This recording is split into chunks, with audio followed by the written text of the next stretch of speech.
Hi, and welcome to the news headlines at this hour. President Donald Trump was abruptly escorted out of a press briefing by a Secret Service agent on Monday after an armed suspect was shot outside the White House. The president was just minutes into the coronavirus briefing when a Secret Service agent asked Trump to leave the podium and quickly exit the room along with other administration officials. Reporters were briefly placed into lockdowns as members of the president's security details surrounded the West Wing. One Fox News correspondent said they had heard two shots fired soon before Trump was hurried out.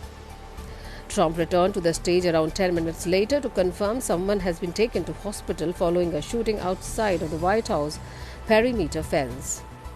There was an actual shooting and somebody has been taken to the hospital, Trump said. The president said the shots were fired by law enforcement.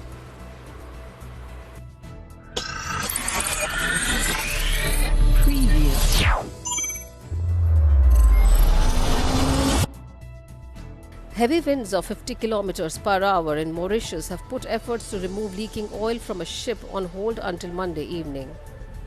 The MV Wakashio, believed to have been carrying 4,000 tons of fuel oil, ran aground on a coral reef of the Indian Ocean island on 25th July. Huge waves up to 5 meters in height are also expected on Monday. Mauritius is home to world-renowned coral reefs and tourism is a crucial part of its economy. Images posted online by local media on Sunday showed volunteers collecting straw from fields and filling sacks to make barriers against the oil.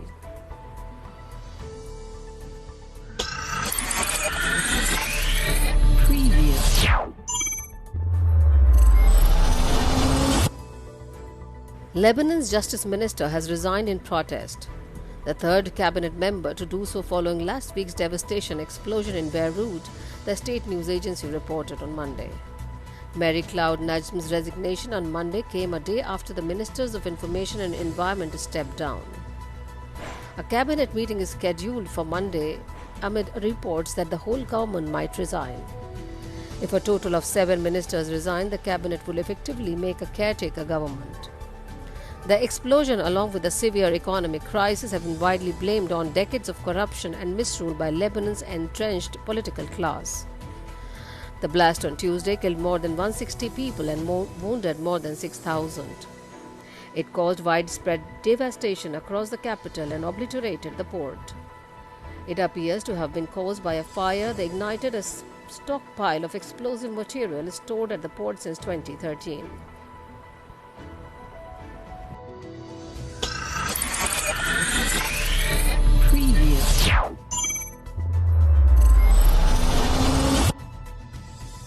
For all the secrecy and speculation that typically surrounds the search for a vice presidential candidate, the decision rarely sways an election. But ahead of Joe Biden's imminent announcement, this year could be different. At a minimum, the decision will shift the force of the campaign, at least temporarily, away from Donald Trump's turbulent presidency onto Biden himself. That's not a place many Democrats are comfortable given Biden's proclivity for gaffes and persistent lack of excitement behind the candidacy. More fundamentally, the choice offers Biden an unusual opportunity to unify a party still reeling from Trump's 2016 win and solidify its future. He already committed to selecting a woman and is considering several black women.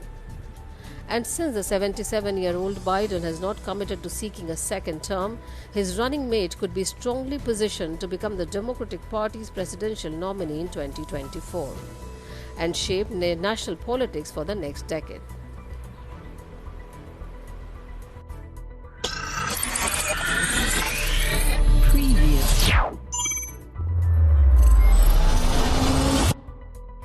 Heavy winds of 50 kilometers per hour in Mauritius have put efforts to remove leaking oil from a ship on hold until Monday evening. The MV Wakashio, believed to have been carrying 4,000 tons of fuel oil, ran aground on a coral reef of the Indian Ocean island on 25th July. Huge waves up to 5 meters in height are also expected on Monday. Mauritius is home to world-renowned coral reefs and tourism is a crucial part of its economy. Images posted online by local media on Sunday showed volunteers collecting straw from fields and filling sacks to make barriers against the oil.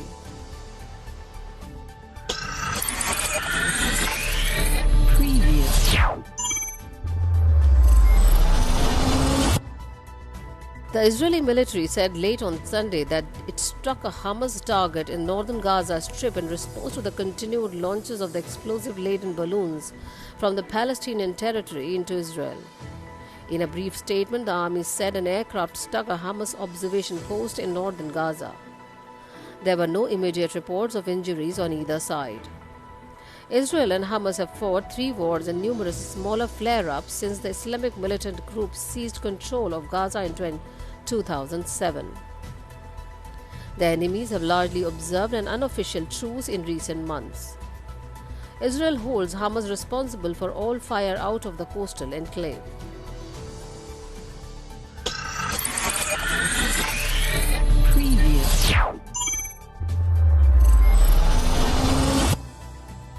Police in Stockholm are considering using a strategy against gun violence pioneered in gang-ridden US cities to counter a wave of shootings, including an incident in which a 12-year-old girl was killed in crossfire last week.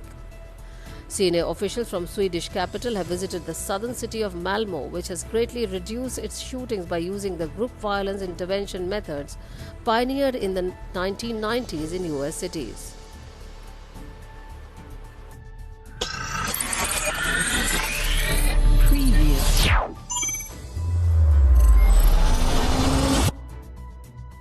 The rag-to-riches millionaire media tycoon Jimmy Lai is a self-styled troublemaker who has been a thorn in Beijing's side for decades thanks to his caustic tabloids and unapologetic support for democracy.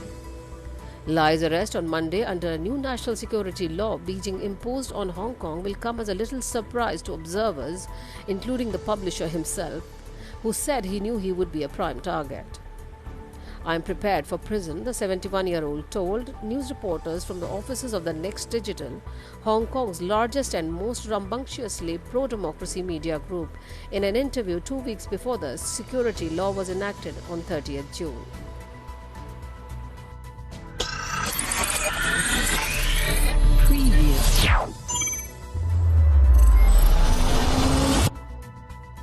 New Zealand has now gone 100 days with no local COVID-19 cases, and it hasn't been on lockdown since June. The country of 5 million people implemented strict lockdown measures in April.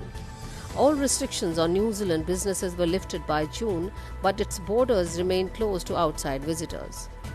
Now bars, restaurants and sporting events are open for businesses across New Zealand. But health officials say they are staying vigilant for another possible outbreak.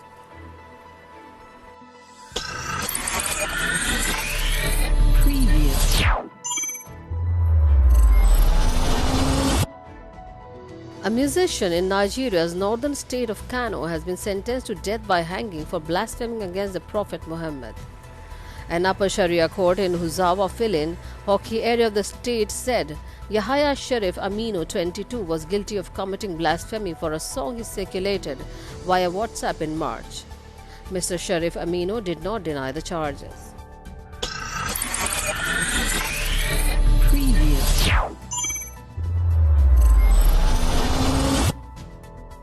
German Foreign Minister Heiko Maas said on Monday he had personally told U.S. Secretary of State Mike Pompeo of his dismay over a warning by 3 Republican senators who threatened sanctions against the German port operator for its part in the pipeline project with Russia.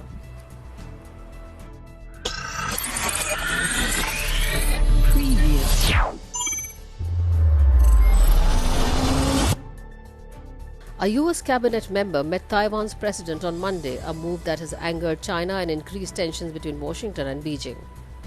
Health and Human Services Secretary Alex Azar is highest-ranking U.S. politicians to hold meetings on the island for decades. Taiwan is to all intents and purposes an independent state, but China regards it as a breakaway province. China urged the U.S. to respect what it called the One China principle. China firmly opposes any official interactions between the US and Taiwan, a foreign ministry spokesperson said when the visit was announced last week. "We urge the US not to send any wrong signals to Taiwan independence, element to avoid severe damage to China-US relations." This is Jyoti reporting for Our Voice.